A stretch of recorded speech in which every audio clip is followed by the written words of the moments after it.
Hello guys, welcome back to my channel. প্রতিদিনের মতো আজকে একটা রেসিপি নিয়ে চলে এলাম। রেসিপিটি দেখেই বুঝতে পারতেছেন বন্ধুরা রেসিপিটি কি। এখানে আমি আজকে করব কাঁকড়ার ঝাল ভুনা। এই জন্য কাঁকড়া নিয়ে নিয়েছি, আর এটা ছিল সুন্দরবনের কাঁকড়া। তো কাঁকড়াগুলো একেবারে জ্যান্ত ছিল, হেঁটে হেঁটে বেড়াচ্ছিল। তো এই জন্য কাঁকড়াগুলোকে একটু ফ্রিজে রেখেছিলাম।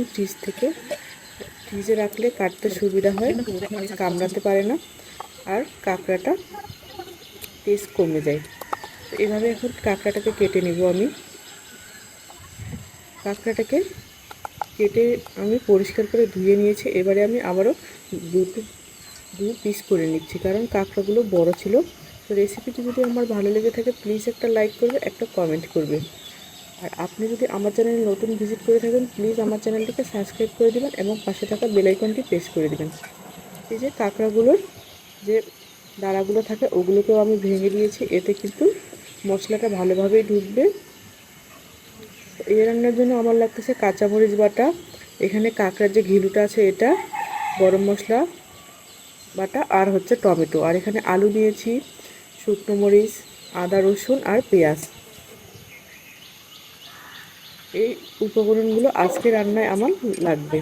তো আমি প্রথমে এখানে পেঁয়াজগুলোকে কুচি কুচি করে কেটে নেব। এভাবে কাঁকড়ার ঝাল খেতে খুবই ভালো লাগে, আর সুন্দরবনের কাঁকড়া খেতে কিন্তু অসাধারণ। যারা খেয়েছে তারা এর স্বাদ জানে। তো পেঁয়াজটাকেও আমার কেটে নেওয়া হয়ে গেল। আর এই রান্নায় কিন্তু আমি আলু দিব, আপনারা চাইলে আলুটা নাও দিতে পারেন, শুধু কাঁকড়াটাও করতে পারেন। তো আলু দিলে একটু খেতে ভালো লাগে, তাই আলুটা আমি এখানে দিয়ে দিলাম। আর এবারে একটা মিক্সিং জার নিয়ে এর মধ্যে আদা রসুনগুলো দিয়ে দিব, সাথে দিয়ে দিব একটা পেঁয়াজ আর মরিচগুলো। এবারে ভালো মতো ব্লেন্ড করে নেব। তো আমার ব্লেন্ড করে নেওয়া হয়ে গেছে। এবারে চুলায় যাই। তো প্রথমেই একটা প্যান বসিয়ে আমি গরম করে দিয়ে দিব রান্নার তেল। আপনারা চাইলে কিন্তু এই রান্নাটি সরষের তেলেও করতে পারেন। তেলটা গরম হয়ে আসে, আর এদিকে আমি লবণ হলুদ দিয়ে কাঁকড়াটা মেরিনেট করে নিয়েছি। এবারে কাঁকড়াগুলোকে ভেজে নেব। এভাবেই এখন আমি কাঁকড়াটাকে ভেজে নেব লাল লাল করে। ভালোভাবে নেড়ে চেড়ে উল্টিয়ে পাল্টিয়ে ভেজে নিচ্ছি, যেন সব দিকে সমানভাবে ভেজে নেওয়া যায়। তো কাঁকড়াটাকে আমার ভেজে নেওয়া হয়ে গেল, এবারে আমি তুলে নিচ্ছি। তো আপনারা চাইলে এভাবে কাঁকড়া ফ্রাই খেতে পারেন, অথবা কাঁকড়া ঝালও খেতে পারেন, যেরকম খেতে ভালোবাসেন। তো এই তেলের মধ্যে এবারে আমি দিয়ে দেবো পেঁয়াজ কুচি। যেহেতু আমি ঝাল ভুনা করব, তাই পেঁয়াজটা একটু বেশি পরিমাণে দিতে হবে, কারণ এটা ঝোল হবে না, এটা ভুনা ভুনা টাইপের হবে, একেবারে মাখো মাখো রান্না। তো পেঁয়াজটাকে নেড়ে চেড়ে আমি একটু নরম হওয়া পর্যন্ত ভেজে নিচ্ছি। তো একটু আমার নরম হয়ে এসেছে পেঁয়াজটা, এবারে আমি অ্যাড করে দেবো আলুগুলো এই পর্যায়ে দিলে পেঁয়াজটাও ভাজা হয়ে আসবে, আর আলুটাকেও ভেজে নেওয়া হয়ে যাবে। তো আলুটাকে দেওয়ার পর ভালোভাবে নেড়ে চেড়ে আমি আবারও ভেজে নিব বেশ কিছুক্ষণ।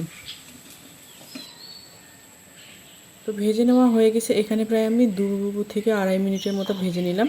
এবারে আমি অ্যাড করে দিলাম যে ব্লেন্ড করে নিলাম মশলাটা, ওই মশলাটা দিয়ে দিলাম। তো ওই মশলাটা দিয়ে তেল ছাড়া পর্যন্ত আমি ভেজে নিব, কারণ আদা রসুনের একটা কাঁচা গন্ধ থাকে, এই গন্ধটা চলে যাবে এভাবেই ভেজে নিলে। তো এর মধ্যে আমি এবারে অ্যাড করে দিব পরিমাণ মতো হলুদ গুঁড়ো। এখানে আমি হাফ চামচ হলুদ গুঁড়ো দিয়ে দিলাম। হলুদ গুঁড়োটা দিয়ে ভালোভাবে নেড়ে চেড়ে কষিয়ে নিচ্ছি। এই পর্যায়ে কিন্তু লবণটা দেব না, লবণটা একটু পরে আমি দিয়ে দিব। আর এবারে অ্যাড করব কাঁচামরিচ বাটা। যেহেতু এখানে আমি আগে শুকনো মরিচ দিয়েছি আর এবারে কাঁচামরিচ দিয়েছি, আর কিন্তু লঙ্কা গুঁড়োটা দেওয়ার প্রয়োজন নেই। আপনারা যদি বেশি ঝাল খেতে চান তবে কিন্তু দিতে পারেন। তো এবারে সব উপকরণগুলো আমি ভালো মতো ভেজে নিচ্ছি।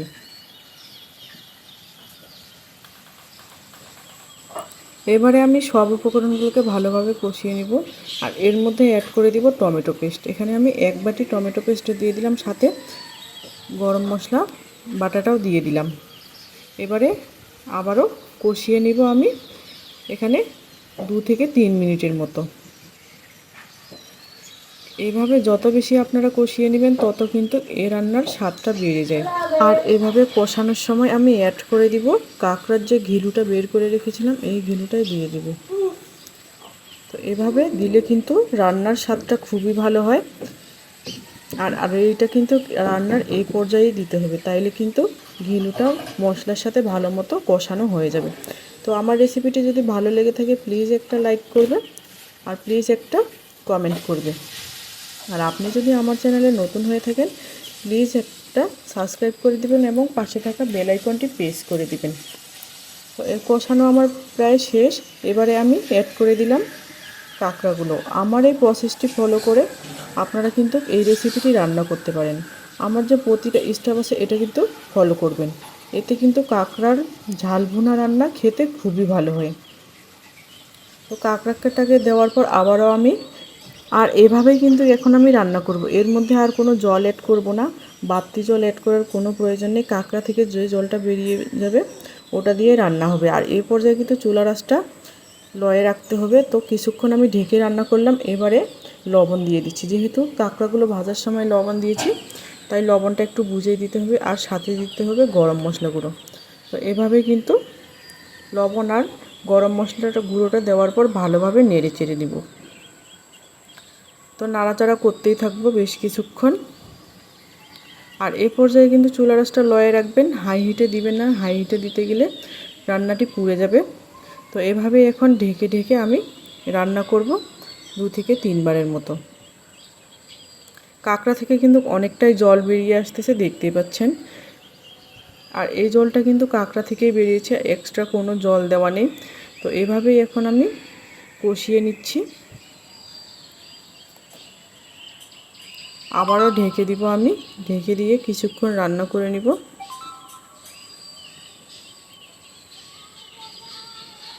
আপনারা দেখে বুঝতে পারতেছেন তেলটাও ছেড়ে দিয়েছে। তো আবারও আমি নাড়াচাড়া করিয়ে নিব। এভাবেই এখন বেশ কিছুক্ষণ কষাতে থাকবো, কারণ যেহেতু আমি ভুনা রান্না করতেছি, যত বেশি কষাবেন তত কিন্তু এই রান্নাটির স্বাদ হবে। আর কাঁকড়া রান্নায় কিন্তু কষাতেই হবে, এটা একবারে মাংসের মতো রান্না করলে খেতে দারুণ হয়। তো এবারে দিয়ে দিলাম ভাজা জিরে গুঁড়ো। জিরে গুঁড়োটা একটু বেশি করে দিলাম। জিরে গুঁড়োটা দিয়ে আবারও নেড়ে ছেড়ে দিচ্ছি। এ পর্যায়ে জিরে গুঁড়োটা দিলে কিন্তু রান্নায় আলাদা একটা স্বাদ নিয়ে আসে। তো আমার এই মশলা দেওয়ার স্টেপগুলো কিন্তু ফলো করবে, রান্না করলে কিন্তু খেতে অসাধারণ হয়। তাই এভাবে রান্না করে একবার দেখতে পারেন, পরিবারের সবাই খুশি হয়ে যাবে। তো এভাবেই এখন আমি রান্নাটিকে কষাতে থাকবো। তো রান্নাটি আমার শেষের পর্যায়ে, রান্নাটি হয়ে গেছে। এবারে চুলার আঁচটা বন্ধ করে সার্ভ করে নিব। তো একটা প্লেটের মধ্যে আমি এখন সার্ভ করে নিচ্ছি।